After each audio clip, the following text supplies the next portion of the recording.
सर्वप्रथम माँ बीणा पाणिनी के चरणों में प्रणाम करता हूँ। यहाँ पर बैठे गुरु जी को मैं प्रणाम करता हूँ और समय की अपनी सीमा है, इसलिए हम लोग सीमित हैं। और जैसा कि भैया ने ये कार्यक्रम इसलिए शुरू किया था कि जो बुकों में मतलब किताबों में प्रकाशित जो रचनाएं हैं उनको उठा करके हम लोग आप लोगों के समझ लाएं और उनको हम लोग एक अलग महत्व दें, ना कि किसी मंचीय कवि की कविता को उठा करके यहाँ पर हम आप लोगों के समझ सकते हैं। तो चलिए मैं शुरू करता हूँ 1912 में लिखी भारत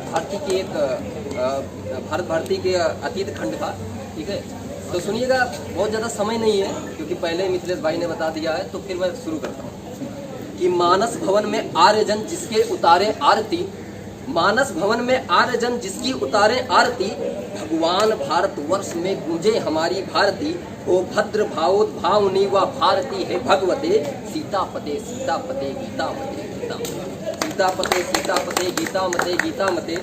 हाँ लेखनी हित पत्र पर लिखनी तुझे है यह कथा, त्रिकालिमा में डूब कर तैयार होकर सर्वथा स्वच्छंदता से कर तुझे करने पड़े प्रस्ताव, जो जग जाए तेरी नोक से सोए हुए हो भाव, जो जग जाए तेरी नोक से सोए हुए हो भाव, जो संसार में किसका समय है, संसार में किसका समय है एक सा रहता सदा, है निस दिवासी घूमती सर्वत्र विपदा संपदा, जो आज एक अनाथ है नरनाथ कल होता वही, जो आज उत्सव मग्न है कल शोक से रोता वही, चर्चा हमारी भी कभी संसार में सर्वत्र थी, चर्चा हमारी भी कभी संसार में सर्वत्र थी, वह सद्गुणों की कीर्त मानो एक और कलत्र थी, इस दुर्दशा का स्वप्न में भी क्या हमें कुछ ध्यान था, क्या इस पतन ही को हमारा वह अतुल उत्थान था, क्या इस पतन को ही हमारा वह अतुल उत्थान था, उन्नत रहा होगा कभी जो हो रहा अवनत अभी, जो हो रहा उन्नत अभी अवनत रहा होगा कभी, हंसते प्रथम जो पद्म है तम पंख में फंसते वही, मुरझे पड़े रहते कुमुद में जो अंत में हंसते वही। उन्नत तथा अवनत प्रकृति का नियम एक अखंड है,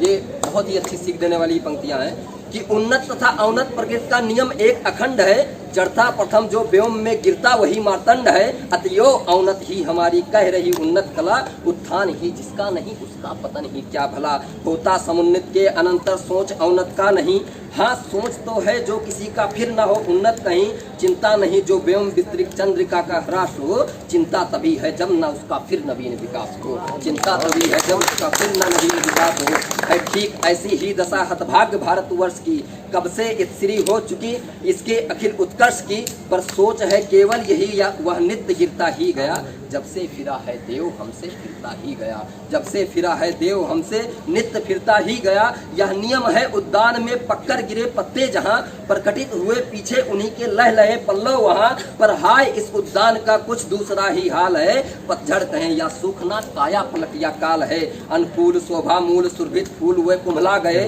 फलते कहाँ है अब यहाँ वे फल रसाल नए नए, बस इस विशालोद्यान में अब झाड़ या झंखाड़ है, तन सूख कर काटा हुआ बस शेष है तो हाड़ है, बस तन सूख कर काटा हुआ बस शेष है तो हाड़ है, दृढ़ दुख दावा नल इसे सब और घेर जला रहा, तिस पर अदृष्टा काश उल्टा विपत वज्र चला रहा, यद्यप बुझा सकता हमारा नेत्र जल इस आग को, पर धिक हमारे स्वार्थ में सूखे हुए अनुराग को, सूखे हुए अनुराग को, सा हृदय जनों के विचित्र निर्मल कुड़क जाकर कांच से, होते दया के वश द्रवित है तप्त हो इस आंच से, चिंता कभी भावी दशा की वर्तमान व्यथा कभी करती तथा चंचल कुनेह है भूतकाल कथा कभी, जो इस विषय पर आज कुछ कहने चले हैं हम यहाँ, क्या कुछ सजग होकर होंगे सके उनको सुनेंगे जो जहाँ, कवि के कठिनतर कर्म की करते नहीं हम दृष्टता, पर क्या न विषयोत्कृष्टता करती विचारोत्कृष्टता, पर न विषयोत्कृष्टता करती विचारोत्कृष्टता, हम कौन थे क्या हो गए हैं और क्या होंगे अभी, हम क्या थे और क्या हो गए हैं क्या होंगे अभी, आओ विचारे आज मिलकर ये समस्याएं सभी, यद्यप हमें इतिहास अपना प्राप्त पूरा है नहीं, यद्यप हमें इतिहास अपना प्राप्त पूरा है नहीं, हम कौन थे इस ज्ञान का फिर भी अधूरा है नहीं। अब इसके बाद भारतवर्ष की श्रेष्ठता क्या है, भारतवर्ष की श्रेष्ठता क्या है सुनिएगा, कि भूलोक का गौरव प्रकृति का पुण्य लीला स्थल कहाँ, फैला मनोहर गिरी हिमालय और गंगा जल जहाँ, संपूर्ण देशों से अधिक किस देश का उत्कर्ष है, उसका की जो ऋषभूमि है वह कौन भारतवर्ष, हाँ वृद्ध भारतवर्ष ही संसार का सिरमौर है, ऐसा पुरातन देश कोई विश्व में क्या और है। भगवान की भवभूतियों का यह प्रथम भंडार है, विधि ने किया नरसृष्ट का पहले यही विस्तार है। यह पुण्य भूमि प्रसिद्ध है, इसके निवासी आर्य हैं, विद्या कला कौशल सबके जो प्रथम आचार्य हैं। संतान उनकी आज यद्यप हम अधोगत में पड़े, पर चिन्ह उनकी उच्चता के आज भी कुछ है खड़े। अब हमारा उद्भव क्या है ये सुनिएगा कि शुभ शांतमय शोभा जहाँ भव बंधनों को खोलती, शुभ शांतमय शोभा जहाँ भव बंधनों को खोलती, हिलमिल मृगों से खेल करती, सिंघनी थी डोलती, स्वर्गीय भावों से भरी ऋष होम करते थे जहाँ, उन ऋष गणों से ही हमारा था उद्भव यहाँ।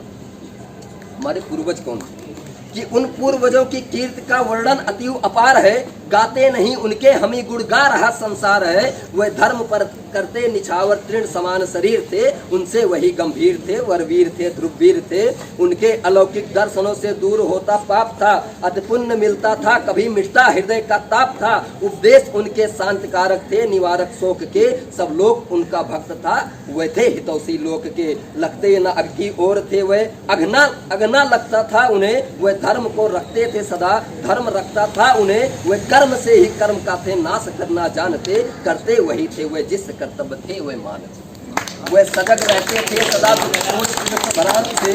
जीवन बिताते थे सदा संतोष पूर्वक शांत से। इस लोक में उस लोक से वह अल्प सुख पाते न थे, हंसते हुए आते न थे, रोते हुए जाते न थे। जिनकी अपूर्व सुगंध से इंद्रिय मधुर कर दे थे इन्हें, सद्भाव सरसिज वर वहाँ पर नित्य रहते थे खिले। लहरे उठाने में जहाँ व्यवहार मारुत लग्न था, उन्मत्त आत्मा हंस उनके मानसों में मग्न था। वह इस नियमों की कभी अवहेलना करते न थे, वह इस नियमों की कभी अवहेलना करते न थे। सन्मार्ग में चलते हुए विघ्न से डरते न थे, अपने लिए वह दूसरों का हित कभी हरते न थे। चिंता पर पूर्ण अशांत पूर्वक वह कभी मरते न थे। वह मोह बंधन मुक्त थे, स्वच्छंद थे, स्वाधीन थे, संपूर्ण सुख संयुक्त थे। वह शांत शिखरासीन थे, मन से वचन से कर्म से प्रभु भजन में लीन थे। विख्यात ब्रह्मानंद नद के वह मनोहर मीन थे, उनके चतुर्दिक कीर्ति पट को असंभव था नापना। कि दूर देशों में उन्होंने उपनिवेश स्थापना, पहुँचे जहाँ वह अज्ञता का द्वार जानो रुक गया। वह झुक गए जिस ओर की संसार मानो झुक गया। उनके चतुर्दिक कीर्ति पट को है असंभव नापना। इसमें एक ही चीज, जिधर वो मुड़ते थे उधर पूरा संसार मुड़ जाता था। आगे वर्णन उन्होंने जिस विषय का है किया पूरा किया, मानव प्रकृति ने ही स्वयं साहित्य उनका रच दिया। चाहे समय की गति कभी अनुकूल उनके हो नहीं है, किंतु निश्चल एक से सिद्धांत उनके सब कहीं। वे मेदनी तल में सुकृत के बीज बोते थे सदा, पर दुख देख दयालुता से दर्वित होते थे सदा। वे सत्य गुण शुभ्रांश से संताप होते थे सदा, निश्चित विघ्नहीन।